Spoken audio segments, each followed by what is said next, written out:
황교안이 바른정당의 장제원 이 사람이 대변인이거든요. 전화를 해갖고 항의를 합니다. 왜? 황교안이 이제 그 신년 연두 교서 같은 걸 발표했잖아. 그러니까. 꼴값 떨면서. 대행이 별걸 다 해. 그러니까 바른정당에서 민생 현안에만 집중해라 이러면서 이렇게 논평을 냈단 말이에요. 그러니까 황교안이 직접 전화를 합니다. 바른정당이 나에게 이렇게 대응할 것인가? 뭐 협박하는 거야? 장제원 의원의 생각이요?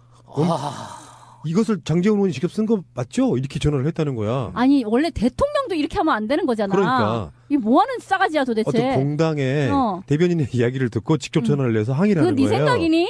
그래서 내가 아까 좀 신비님이 아까 말씀이렇게 연관 지어보면 실제로 황교안은 다른 방송에서 우리가 그런 얘기 했잖아요. 대선 출마 안 한다 이야기 안 했어요. 지금 그런 걸 생각할 여유가 없다 했지.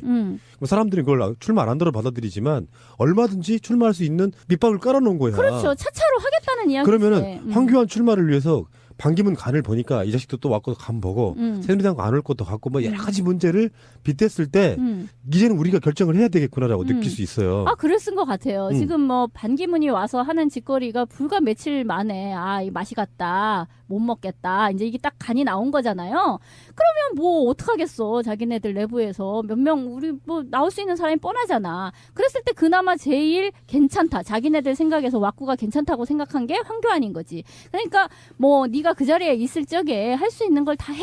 예, 그렇다고 선거운동을 할 수는 없으니까 일단 다 해. 그게 뭐냐면은 그냥 대통령 코스프레죠. 그게 선거운동이야. 그러니까 그 일종의 현직 프리미엄을 얻는 거예요. 현직 프리미엄을 얻는 걸로 그냥 대통령인 양 해. 네 하고 싶은 대로.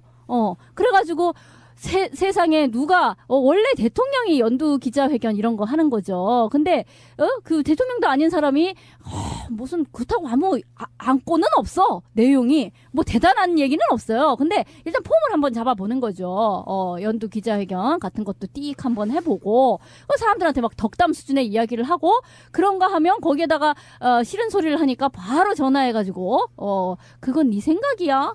심히 기분 나빠. 뭐 이런 식의 그것도 압력질이지. 직접 끝까지 다 봤거든요. 보고 나서 캡처를 다 해놨어요.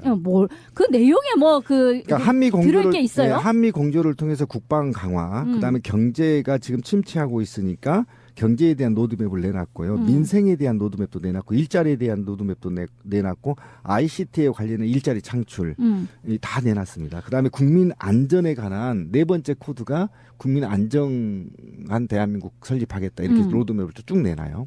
아니 그러면 길어야 우리 플랜 이거 스케줄상 봤을 때는 3개월짜리가 왜 이런 걸 내놓는 거야? 바로 그 얘기입니다. 그러니까 지금 오늘 한교안이 신년 기자회견을 했던 것은 내가 1년 동안 국가 이렇게 운영할게 예산 몰아줘. 1년 동안? 이걸 쫙 얘기를 하는 겁니다. 더 깜짝 놀란 건 뭐냐면 사드 배치와 관련해서도 북한의 미사일이 곧 도발할 거고 한반도의 불안한 군사 위기에 대한 대응하기 위해서 한미일 군사 공조 체제를 완고하게 갖춰야 된다. 뭐 이런 일자리 창출까지 다 해놔. 쥐가 마치 대통령 새로운 대통령인 것처럼 하길래 깜짝 놀래가지고 이 새끼 대통령 코스프레 안 해? 이렇게 했더니 온갖 시민사회 인사단체 너 대통령 코스프레 그만하고 내려와 막 이렇게 나온 겁니다. 그러면 우리가 나는 찬성. 대안이 있잖아요. 얘가 3개월 만에 이 모든 걸 다 이루어낸다 그러면 나 차기 대통령으로 밀어 나는. 근데 진짜 나 확실히 단언해. 3개월 안 해내. 그래서 바른정당의 논평이 이거였어요. 그렇지. 중간 생략하고 권한 대행으로서의 역할과 권한 범위를 뛰어넘어 모든 국정 현안을 해결하겠다고 합니다. 길어야 4개월, 짧으면 2개월에 불과한 황교안 권한 대행이 어떻게 모든 국정 현안을 해결할 수 있습니까? 이러면서 이제 비판을 했단 말이야. 그렇죠. 당신은 그냥 이렇게 민생과 안전 이런 거에 집중하고 딴짓거리 하지 말아라 하니까 항의 전화가 왔단 말이에요. 그러면 다시 아까 그 이야기 다 몽둥이로 돌아갔을 때 실제로 황교안 대권 띄우기 프로젝트가 있는 게 아닌가 싶은 거예요. 예, 제가 이제 그 얘기를 하려고 하는 건데 지금 실제로는 한교안이 어떤 일을 해야 되느냐 이게 중요해. 그게 비교가 되잖아. 그러면 지금 검찰과 헌재가 제대로 부패의 세력에 대해서 수사할 수 있도록 사회적 분위기를 조성하고 그다음에 곧 이루어질 선거를 황교안 체제에서 치러야 되는 거예요. 그러니까 얼마나 일들이 많아요 지금 황교안이 할 얘기가.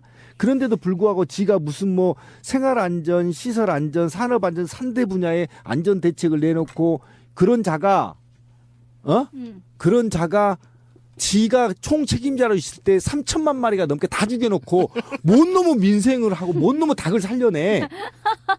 내 닭들 다 살려내. 지금 어제 그제부터 미국산 지금 계란이 한국에 공수되기 시작했잖아요. 그러면 계란 공수에 대해서 어느 정도가 이렇게 들어오고 이후에 자체 보급을 어떻게 할 것인지 이런 계획들을 내놔야 되는 거라고. 지가 책임에서 3천만 마리 죽였으니까. 그렇잖아요. 그런데 그런 것들은 다 쌩까고 지가 마치 대통령인 것처럼 막 한 3, 4년 걸쳐서 해야 될 플랜을 막 밝히고 일자리 뭐 창출해야 되고 막.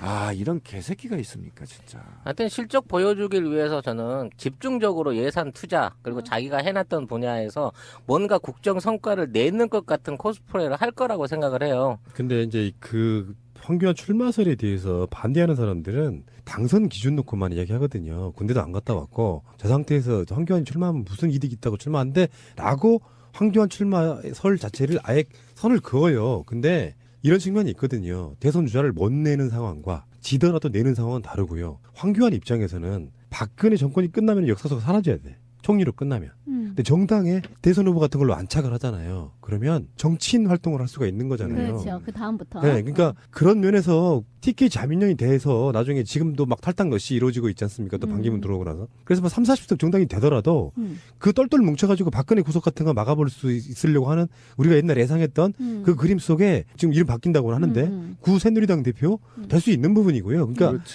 당선만을 놓고 생각을 하면 당연히 안 나올 수 있는데 당선이 아니라도 만약에 후보를 못 낸다고 생각해 보세요.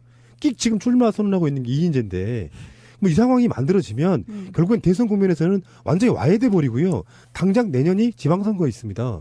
그런 측면들을 생각했을 때 차라리 이인재가 나서느니 황교안이 박근혜가 탄핵되자마자 탄핵되면 분명히 보수 쪽은 술렁이는 게 있을 거예요. 그렇죠.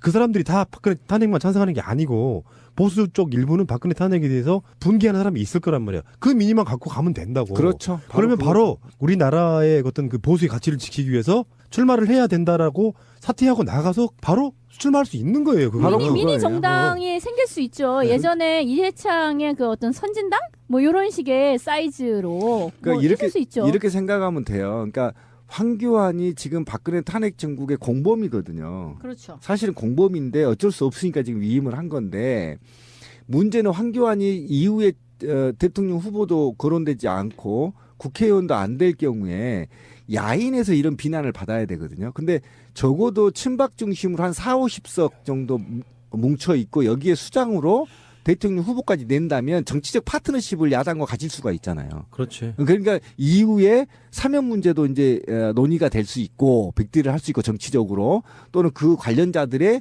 규모, 사법적 규모도 협상할 수 있는 그런 리더십을 획득할 수 있는 과정. 꼭 대선을 안 나가더라도 본 레이스까지 끼지 않더라도 그리고 지금 황교안 지지율이 10%만 올라가도요 무게 꽉 실립니다.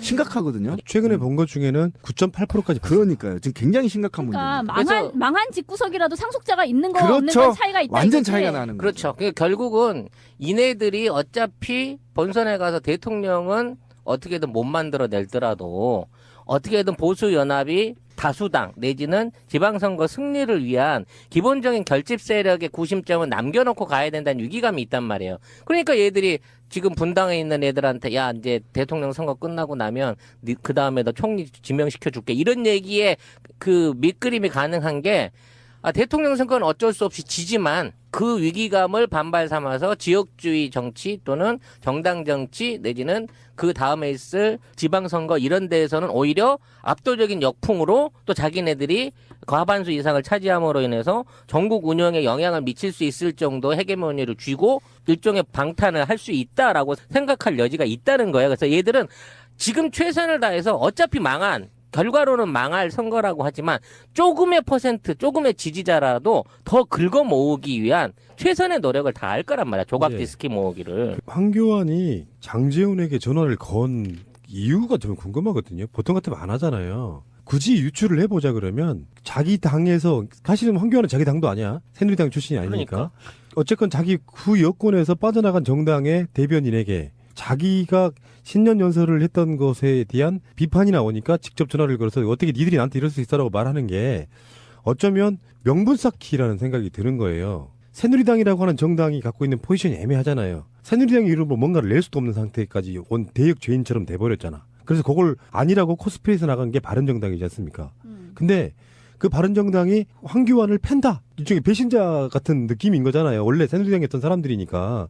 그러면서 확실하게 각을 세워주면 황교안 자체가 아직도 새누리당이나 박근혜 지지하는 사람들한테는 그러니까 선명해지는 측면이 있다고 저는 보는 거라서 그렇게 해서 각이 딱 서면은 새누리당 고정 지지층들한테는 그냥 바른정당이 지금도 배신자거든요. 황교안이 얼마나 선명한 사람이야. 난 그래서 이게 그렇지. 평상시 때 그런 짓거리 안 하던 황교안이가 전화를 걸어서 뭔가 무리한 짓을 했다고 하면 분명히 이유가 있을 것이다라고 보는 거지. 그리고 플러스 거기에다가 플러스 공포정치라는 걸 지금 보여주는 겁니다. 니네 대선 앞두고 나 건드리면 내가 갖고 있는 정보 깔 거야. 저는 이런 협박도 있다고 생각합니다. 왜 그러냐면 지금 우리가 자꾸 국정원이 우리 관심에서 멀어지고 있는데요.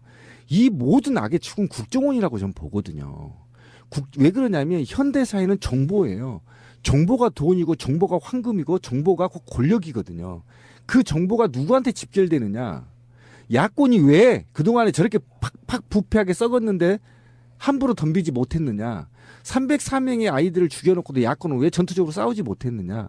저는 이 정보권이 바로 청와대에 있었기 때문이라고 생각하고 그게 바로 우병우한테 있고 김기춘한테 있었기 때문에 못난 놈 칼 맞는다고 그걸 피했다고 저는 보는 겁니다. 그 전화 한 통화가 바른정당이나 다른 야당한테는요 얼마나 공격적인 줄 아십니까? 지금 권한 다 황교안이 갖고 있거든요. 정보 깐다? 굳이 이런 뭐 어퍼도 그럴 수 있다고 있죠. 생각하고 네. 봅니다.